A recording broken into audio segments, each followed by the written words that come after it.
Sharon, that was so much fun. I'm so glad we did that together again. I think people really enjoyed the session on bootstrapping secrets for female founders. I wanted to ask you, what did you think was the most intriguing question that we got? I agree. I thought that was a fantastic session. I thought there were so many great questions, but after you dropped off, somebody asked about funding one kind of tech venture with the revenue coming from a couple of other ventures that she was involved in. I thought, my gosh, this is a very entrepreneurial person.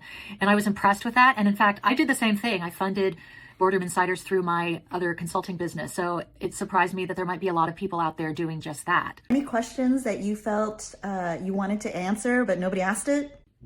Well, I think one thing we didn't cover is whether you should take on a business partner and how do you find a business partner. Most of the time that question gets asked, and I think there's some important information that I can convey about that.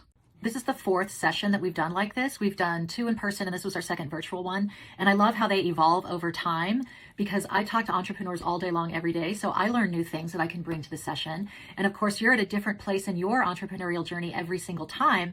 So the content really stays fresh and new. So my question to you is if you were an attendee at this session, what question would you ask? One of the things that I'm always trying to find are good benchmarks, right? The only time we hear about these kinds of benchmarks are companies that had VC funding, where they should be at this stage, pre-seed, A-series funding. At this point, you should have this. Like, I need benchmarks for organizations that are just getting started, that are a little bit smaller, like bootstrapping. I'd love to hear some more of that. Was there anything you heard in the session, either from me or somebody else, that was surprising or new to you? I think the only thing that was surprising to me was how much these sessions have grown in terms of interest.